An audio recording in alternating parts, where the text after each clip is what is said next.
এইটা বিবেকানন্দের উত্তর। কর্মের রহস্য অবগত হওয়াই কর্মযোগ। শ্রীকৃষ্ণ বলেছেন যোগ কর্মসু কৌশলম, কর্মের কৌশল জানাই হচ্ছে কর্মযোগ।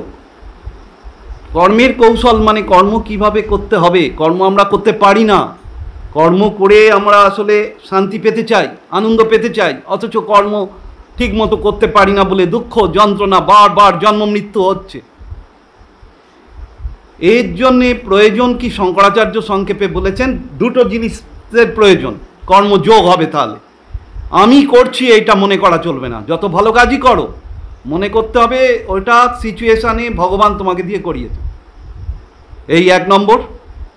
আর 2 নম্বর হচ্ছে কর্ম করে তোমার যে প্ল্যানিং, এটা করে এইটা লাভ হবে, এইটা পাবো, ওইটা হব, ওইটা ছাড়তে হবে। কারণ ওটা নাও হতে পারে, হতেও পারে, নাও হতে পারে। তাই দুঃখ মানুষ পায়, অনেক কিছু আশা করে ফেলে, সেই আশা সব পূরণ হয় না, অধিকাংশেরই হয় না। আর পূরণ হলেও সেখান থেকে আবার নতুন আশার জন্ম হয়। এই একটা আনএন্ডিং প্রসেস, এটা কখনো স্যাটিসফাইড হয় না। সেই জন্যে কর্মযোগে বলা হচ্ছে তুমি আকাঙ্ক্ষা করো না, তুমি হয়তো এর চেয়ে বেশি পাবে, কিন্তু আগে থেকে ভেবে নিও না, ভেবে নিলেই কষ্ট পাবে। এই শঙ্করাচার্যের ব্যাখ্যা গীতার ভাষ্যে বলেছেন এই দুটো জিনিসের মাথায় রেখে কর্ম করলেই মানুষ মুক্ত হয়ে যাবে। এই যেমন শঙ্করাচার্য বলেছেন, যেটা গীতায় শ্রীকৃষ্ণ বলেছেন কর্মণ্যেবাধিকারস্তে মা ফলেষু কদাচন। শ্রীকৃষ্ণ মোক্ষযোগে আর একটা কথা বলেছেন, যে কোনো মানুষ মোক্ষ লাভ করে যেতে পারে, দুটো জিনিস মাথায় রাখতে হবে। সেখানে দুটো জিনিস বলতে বুঝিয়েছেন শ্রীকৃষ্ণ বলেছেন যে জীবের সব প্রবৃত্তি এক জায়গা থেকে উৎপন্ন হচ্ছে। এটা মনে করাই তো ভীষণ কঠিন।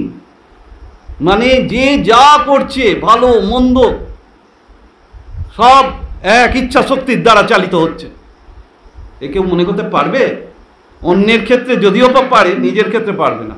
আমি একটু উদাহরণ দিচ্ছি, এই ব্যাপারটা যে কত গভীর যেটা শ্রীকৃষ্ণ বললেন।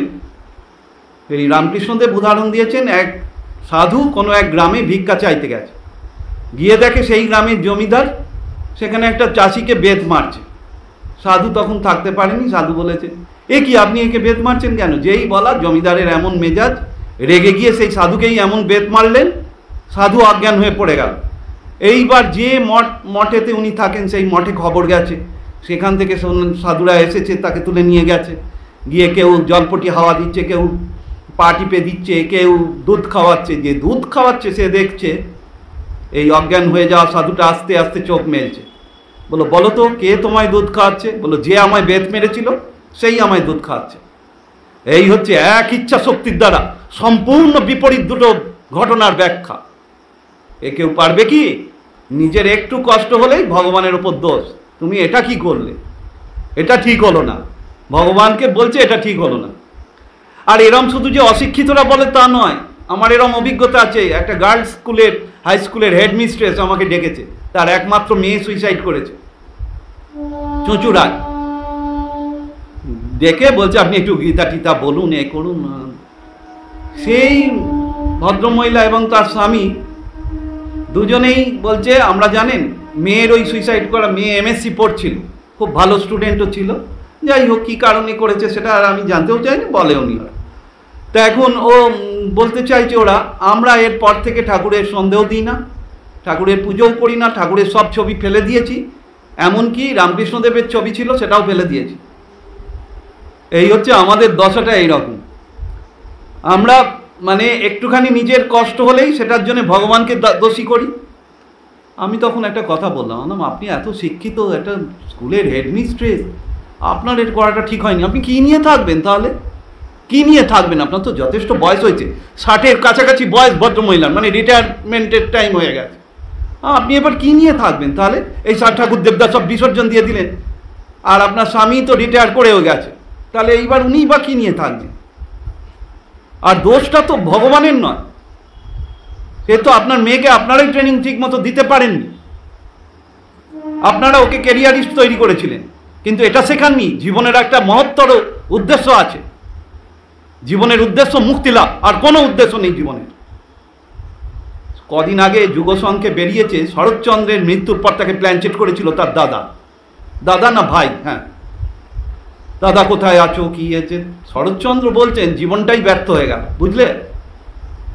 প্ল্যানচেটে অবস্থায় প্রেতাত্মা, শরৎচন্দ্রের প্রেতাত্মা বলেছে জীবনটাই ব্যর্থ হয়ে গেল, বৃথা কাটালাম, এখন বুঝতে পারছি মনুষ্য জীবনের উদ্দেশ্য কেবল মুক্তি লাভ, সেই দিকে যাইনি। এইটা শুধু বলা নয়, তার সাথে সাথে বলেছে আর কত ভুল ধারণা নিয়ে চলেছি, আমি তো এখন দেখছি সবই চৈতন্যময়। জ্বর কোথায়? জ্বরটা তো মানুষের মাথার ভ্রম, সব তো চৈতন্য আসলে। এইসব কথা মৃত্যুর আগে শরৎচন্দ্র তো মানে এইসব ধর্মশাস্ত্র টাস্ত্র পড়তেনই না। বঙ্কিমচন্দ্রের সঙ্গে এখানে পার্থক্য, বঙ্কিমচন্দ্র পড়তেন এসব, শরৎচন্দ্র পড়তেন না। এইবার বুঝুন, মনের আধ্যাত্মিক আপলিফমেন্ট হয়নি, তাই মৃত্যুর পর মনে হচ্ছে বৃথা গেল জীবন, মুক্তিলাভী উদ্দেশ্য সেদিকে এগোতে পারেননি। তো এইরকমই এইগুলো যদি একটু অভ্যাস করা হয়, ওই জন্য গীতা পাঠ, ঘরে ঘরে উপনিষদ পাঠ, এগুলো দরকার। জীবনের উচ্চতর উদ্দেশ্যটা ছোটবেলা থেকে জানিয়ে দিতে হবে। ফেল করেছে বা কম নম্বর পেয়েছে, সুইসাইড করছে, যে এর জন্য জীবন তোমার এই নম্বর পেয়ে বলতে হয়। এই দেখো, আমি ওরকম বলি, আমাকে অনেক স্কুল কলেজে ডাকে।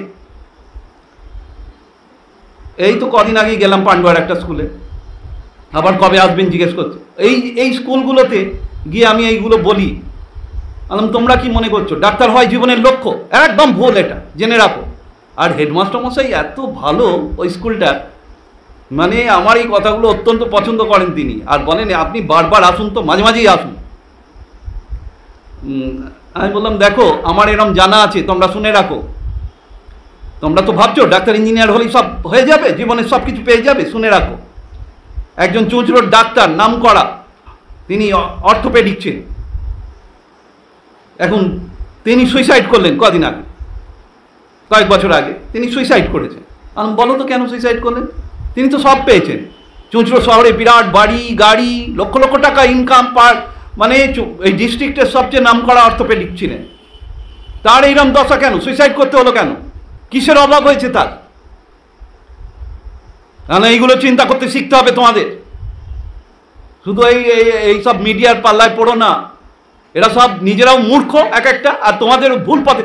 বিবেকানন্দের বই পড়ো, নেতাজি সুভাষচন্দ্র বলেছিলেন আমি সব কিছু পেয়েছি বিবেকানন্দের বই থেকে।